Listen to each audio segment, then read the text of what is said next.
ትዝታ ዛራዳ His Majesty Negus Haile Selassie, I call upon the first delegate of Ethiopia. The speech which you are about to hear will be given in the Amharic language. Monsieur le Président, Monsieur le...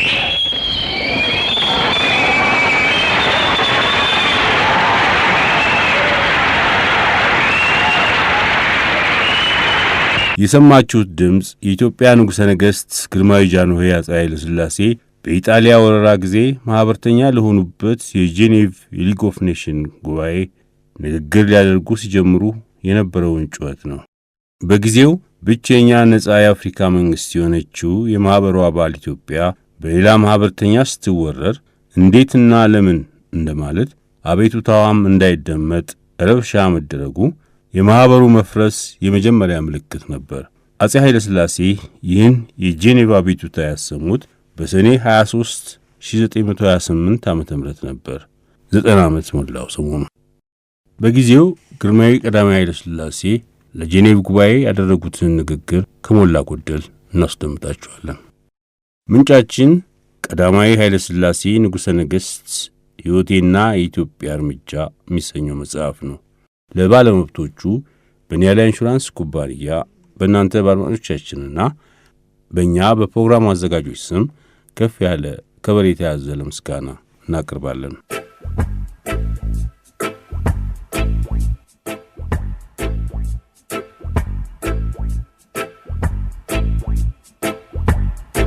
ግርማዊ ጃንሆይ ሕይወቴና የኢትዮጵያ እርምጃ በተሰኘው መጽሐፋቸው እንዲህ ይላሉ።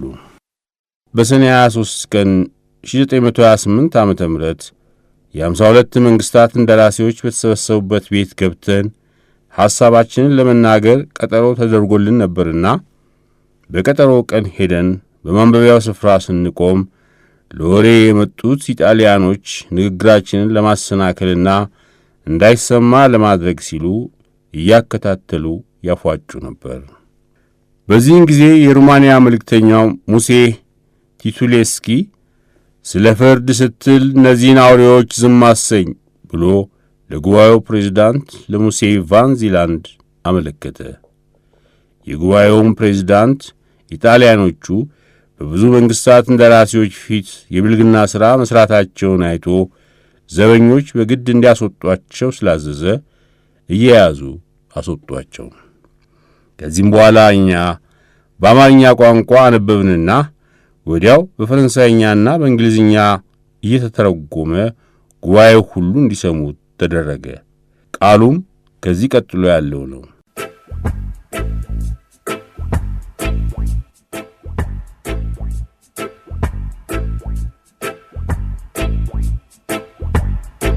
እኔ ቀዳማዊ ኃይለ ሥላሴ የኢትዮጵያ ንጉሠ ነገሥት የዛሬ 8 ወር 52 መንግስታት የዓለምን መንግስታት ሕግ እየተላለፈ የአጥቂነት ጦርነት በኢትዮጵያ ላይ መደረጉን አረጋግጠው ካስታወቁ በኋላ ለሕዝቤ ይደረግለታል ብለው ቃል የገቡለትን እርዳታና የሚገባውንም ትክክለኛ ፍርድ ለመጠየቅ ዛሬ ከዚህ ቀርቤያለሁ። ለእነዚህም ለ52 መንግስታት የኢትዮጵያን ሕዝብ አቤቱታ ለማቅረብ ከንጉሠ ነገሥቱ የሚበልጥ ሌላ ሰው አይገኝም። በዚህ ጉባኤ የአንድ መንግሥት ንጉሠ ነገሥት ወይም ፕሬዝዳንት ቀርቦ ሲናገር ምናልባት ገና ዛሬ መጀመሩ ነው። ደግሞ የአንድ አገር ሕዝብ ይህን የመሰለ ግፍ ሲሰራበትና አሁንም በአጥቂው እጅ ለመውደቅ ሲደርስ የታየው በርግጥ ዛሬ ብቻ ነው።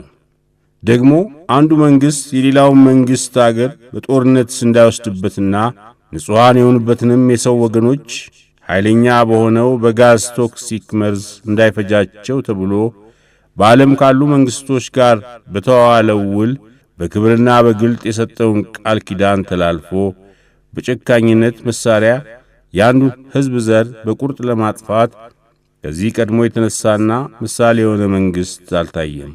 ስለዚህ በኢትዮጵያ ንጉሠ ነገሥትነቴ ወደ ጄኔቭ የመጣሁበት ምክንያት ለጦር ሰራዊቱ ዋና መሪ ሆኜ ራሴ ከተዋጋሁ በኋላ ከብዙ ሺህ ዘመናት በፊት ጀምሮ የቆየውን ነጻነቱን ለመጠባበቅ ስለሚታገለው ስለ ኢትዮጵያ ሕዝብ ለመከላከልና ይህንም ከፍ ያለ የተገባኝን ሥራ ለመፈጸም ነው። እነዚህም የተከተሉኝ ሹማምንቶች ራሳቸው ከደረሰባቸውና ምስክር ከሆኑት ከሚያሰቅቅ ነገር በሕዝቤም ላይ ከተደረገው ሥቃይ የዓለምን መንግሥታት እግዚአብሔር እንዲጠብቃቸው ለምናለሁ። የኢጣሊያ ጦር ጠቅላይ ሹም መቀሌን የኢትዮጵያ ወታደሮች በከበቡ ጊዜ የኢጣሊያ የጦር ሠራዊት መፈታቱን ስለተረዳውና ስለሰጋ በአውሮፕላኖቹ ላይ የኤፕሪቱን ውሃ የሚረጭ መኪና ተዘጋጅቶ ሰፊ በሆነው አገር ላይ ሞትን የሚያመጣ ረቂቅ ዝናብ እንዲወርድበት ተደረገ። የኢጣሊያ አውሮፕላኖች አንድ ጊዜ 9፣ 15፣ 18ም እየሆኑና እየተመላለሱ የኤፕሪት ዝናብ ሳያቋርጥ እንዲወርድ አደረጉ። በጥር መጨረሻ 1928 ዓ.ም ጀምሮ በወታደሮቻችን በሴቶችና በልጆች በከብቶችና በፈሳሽ ወንዞች በኩሬዎችና በከብት መሰማሪያዎች ቦታዎች ላይ ሳያቋርጥ ሞት የሚያመጣ ይህ ዝናብ ዘነበባቸው። ፍጡር የሆኑትን ሁሉ በፍጹም ለማጥፋት ውሃውንና ለከብትም የሆነውንም ሳር መርዝ ብቻ ለማድረግ የኢጣሊያ የጦር ሹም አውሮፕላኖቹ ይህንኑ ሥራቸውን እየተመላለሱ እንዲሰሩ አደረገ። ይህም በረቂቅነት የሚሠራ የጭካኔ ሥራ ጦርነት ከሚደረግበት ቦታ በራቁት ቦታዎች የሚገኙትን ሕዝብ አጠፋቸው። አገራቸውንም ምድረ በዳ አደረገው። ሐሳቡም በሚበዛው በኢትዮጵያ ግዛት ክፍል ላይ ድንጋጤንና ሞትን ለመዝራት ነበር። እጅግ የሚያሳዝን ነገር የሚያመጣ ይህ ብልሃት ተፈጸመበት። ሰውም ከብቱም በፍጹም አለቁ። ከአውሮፕላኑም የሚወርደው የሞት ዝናብ የሚነካውን ሁሉ እያሰቃየ አባረር ነበር። ይህም የመርዝ ዝናብ የዘነበበትን ውሃ የሚጠጡ መርዙም የሚነካውን ምግብ የሚመገቡ በታላቅ ስቃይ አለቁ። በኢጣሊያ ኤፕሪት ምክንያት በብዙ ሺህ የሚገመቱ ሰዎች ሞቱ። እኔም ወደ ጄኔቭ ለመምጣት የቈረጥኩት የኢትዮጵያን ሕዝብ የደረሰበትን ስቃይ ለሰለጠነው ዓለም ለማስተዋወቅ ነው። አውሮፓም ይህን ነገር እንዳለቀ አድርጎ ቢቆጥረው በራሱ የሚደርስበትን የሚጠብቀውን ይህን ዕድል ማሰብ ይገባዋል። በኢትዮጵያ ላይ በየጊዜው የደረሰውን ዛሬ ለተሰበሰበው ለመንግሥታት ማኅበር ዋና ጉባኤ ማሳሰብ የሚያስፈልግ አይደለምን?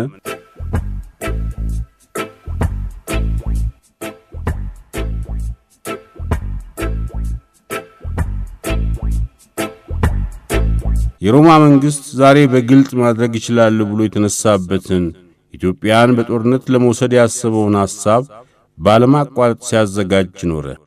ዛሬ በጉልበት ያገኘውን ለመስራት ከ14 ዓመት ጀምሮ መዘጋጀቱን አረጋግጦ አስታውቋል። በኅዳር ወር 1927 ዓ.ም የተደረገው የወልወል ጠብ ለእኔ በድንገት ከሰማይ እንደወረደ መብረቅ ቁጣ ሆኖ ተሰማኝ። ኢጣሊያ ጠብ እንዲነሳ መፈለጓ ግልጥ ነበር። እኔም ይህንኑ ለመንግሥታት ማኅበር ማሰማቱን አልተውሁም።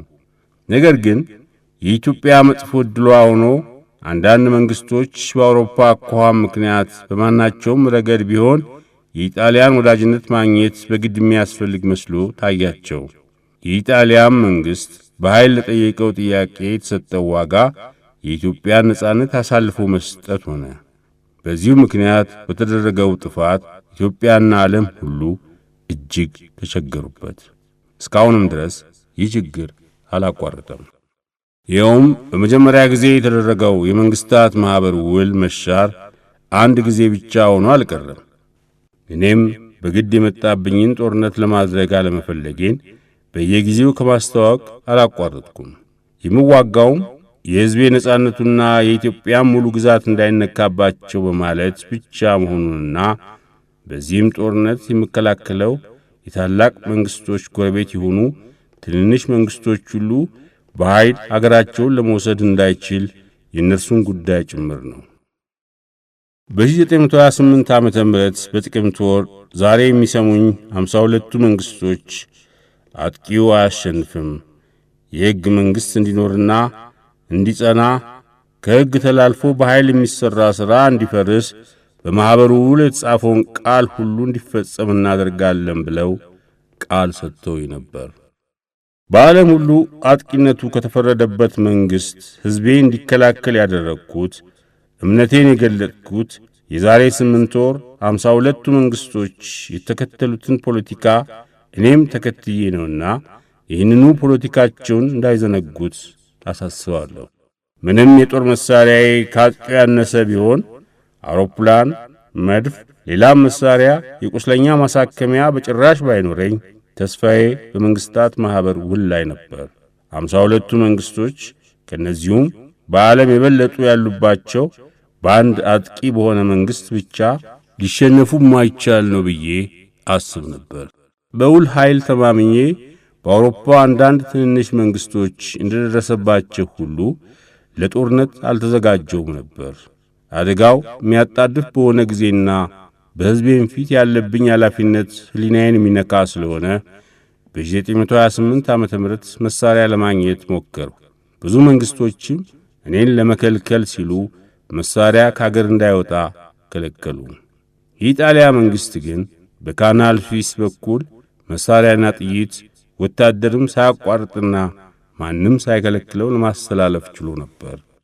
በመስከረም 23 ቀን የኢጣሊያ ወታደር ግዛቴን፣ ሀገሬን ወረረው። ከጥቂት ሰዓት በኋላ ብቻ ወታደር እንዲሰበሰብ የክተት አዋጅ አደረግኩ። ሰላምን ጠብቆ ለመኖር በመፈለግ ሐሳብ በታላቁ ጦርነት ጊዜ ጦርነቱ ሊደርስ አቅራቢያ አንድ ታላቅ መንግሥት እንዳደረገው ሁሉ በማናቸውም ምክንያት ጠብ ፈላጊነት እንዳይነሳ በማለት ወታደሮቹ 30 ኪሎ ሜትር ያህል ወደ ኋላ እንዲመለሱ አደረግኩ።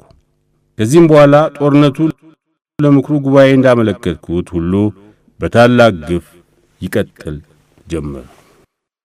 በዚህ በማይወዳደር ጦርነት 42 ሚሊዮን ሕዝብ የሚገዛ የሚያስፈልገውንም መሳሪያና ገንዘብ ለማግኘት የሚችል የሰውን ሕይወት ለማጥፋት በየአይነቱ የሆነ መሳሪያ ለመስራት የቴክኒክ ጥበብ ሁሉ ያለው መንግሥት ያለ መሳሪያ ያለ ገንዘብ ትክክል ፍርድና የነገሥታት ማኅበርን ቃል ብቻ ተማምኖ ከተቀመጠው ትንሽ ከሆነ ከ12 ሚሊዮን ሕዝብ ጋር በተደረገው በዚህ የማይወዳደር ጦርነት የሮማ መንግሥት የማኅበሩን ውል አፍርሷል ተብሎ ከተፈረደና አጥቂውም እንዳያሸንፍ እንከላከላለን ከተባለ በኋላ ለኢትዮጵያ መንግሥት የተደረገው ያገኘውም እርዳታ እንደሌለ እናንተ ልትገምቱት ትችላላችሁ።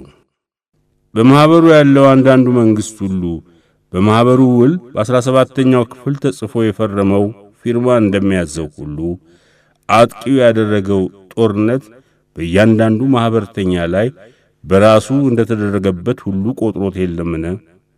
ይህ ሁሉ የተገባበት ቃል ይፈጸማል ብዬ ሙሉ ተስፋዬን በእርሱ ላይ አድርጌ ነበር።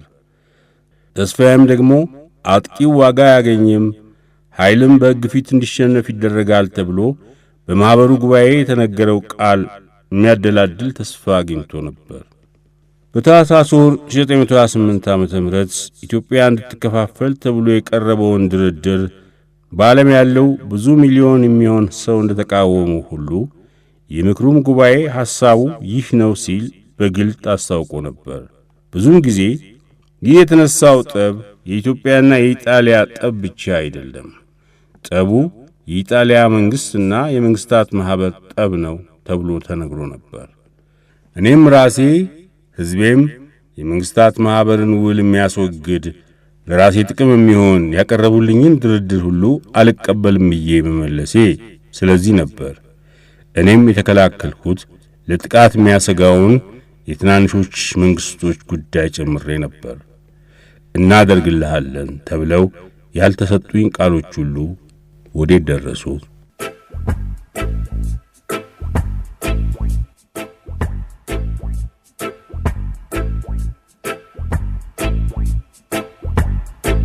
ከታኅሳስ 1928 ዓመተ ምህረት ጀምሮ 3 መንግስቶች በማኅበሩ ውል የገቡትን ግዴታ ዋጋ እንደሌለው ሁሉ አድርገው በማየታቸው በታላቅ ሐዘን ተመለከቱ።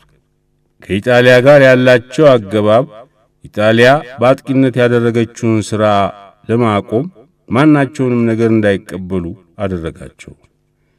ይልቁንም ደግሞ ለእኔ ተስፋዬን ሐሳብ የቈረጠብኝ የአንዳንዶቹ መንግሥቶች ሥራ ነው። እነዚህ መንግስቶች በመንግስታት ማህበር ላይ ያላቸውን እምነት ሳያቋርጡ እየተናገሩ የመንግስታት ማህበር ሕግ እንዳይፈጸም ደግሞ ሳያቋርጡ ይደክማሉ። አንዳንድ መንግስቶች የአጥቂውን ሥራ በቶሎ የሚያስቀር ደህና ነገር በቀረበ ጊዜ እንኳንስ ነገሩ እንዲፈጸምና ነገሩ ለክርክር እንዳይቀርብ በብዙ ምክንያት ያቆዩታል። የኢትዮጵያ መንግሥት በቀጥታ ጥቅማቸው ያልተነካባቸው ሌሎች መንግስቶች የመንግስታትን ማህበር ውል ለመከላከል የወታደሮቻቸውን ደም ያፍስሱ ብሎ አልጠበቀም።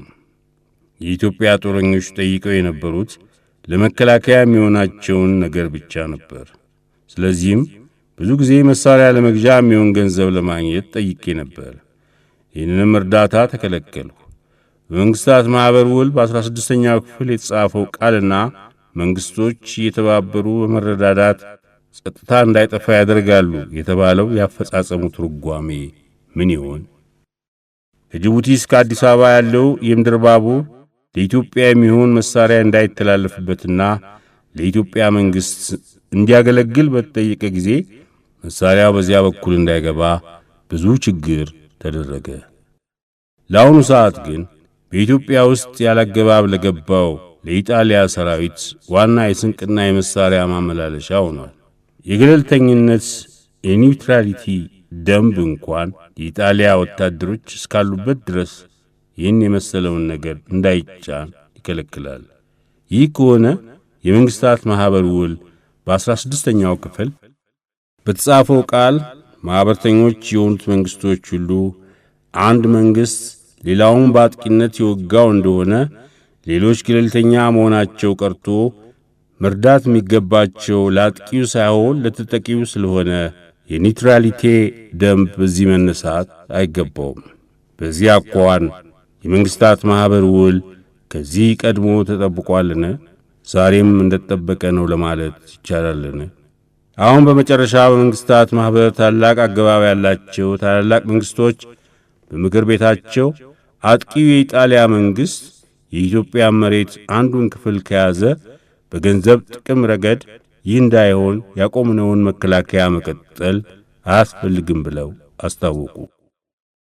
ዛሬ የመንግስታት ማህበር ዋና ጉባኤ በፊቱ ያለው ጉዳይ ኢጣሊያ በአጥቂነት የሠራችውን ለመጨረስ ብቻ አይደለም፣ በሙሉ የዓለምን መንግስት የሚነካ መሆኑን አረጋግጬ አስታውቃለሁ። ይህም ጉዳይ ለዓለም ጸጥታ እንዲሆን መንግስታት ለመረዳዳት የሚገባቸው የጋራ ጸጥታ ሴኩሪቲ ኮሌክቲቭ የተባለው የመንግስታት ማህበር ሕይወት የዓለም መንግስቶች ለተዋዋሉት ውል መስጠት የሚገባቸውን እምነት ትንንሾቹም መንግስቶች አገራቸውና ነጻነታቸው እንዳይነካ የተቀበሉት ቃል ኪዳን የሚከበርበትና ዋጋው የሚገመትበት የመንግስቶች ትክክልነት የተመሰረተበት መሰረት ይህን ለማጽናት ወይም ትንንሾች መንግስቶች የኃይለኞች መንግስቶች ተገዢ ለመሆን መቀበል ይገባቸው እንደሆነ ለመፍረድ ነው። በአጭር ቃል የተነካውና የተበደለው የዓለም ሕዝብ የተገባ ኗኗር ነው እንጂ ኢትዮጵያ ብቻ አይደለችም። በአንድ ውል ላይ የተፈረሙ ፊርማዎች ዋጋቸውን የሚያገኙት አንዱ በሌላው ላይ የግል ጥቅሙን በቀጥታና በፍጥነት ለማግኘት ለመፈጸምም እንዲችል እንዲረዱት ሲሆኑ ነውን? በደቂቅ መንገድ መበላለጥ ዋናውን ነገር ሊለውጠው ወይም የክርክሩን መንገድ በሌላ በኩል ሊመራው አይገባም። ይህንን ማመልከቻ ለመንግስታት ማህበር ዋና ጉባኤ የማቀርበው በእውነተኛነት ከልቤ ነው።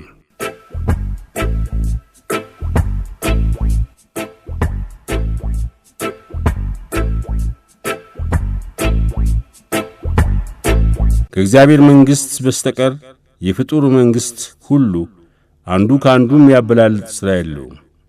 ነገር ግን በምድር ላይ ኃይለኛ የሆነው መንግሥት ምንም በደል የሌለበትን የሌላውን መንግሥት ሕዝብ ለማጥፋት የሚገባው መስሎት በተነሳበት ጊዜ ተጠቂው ወገን ለመንግሥታት ማኅበር የተበደለውን የሚያቀርብበት ሰዓት ነው።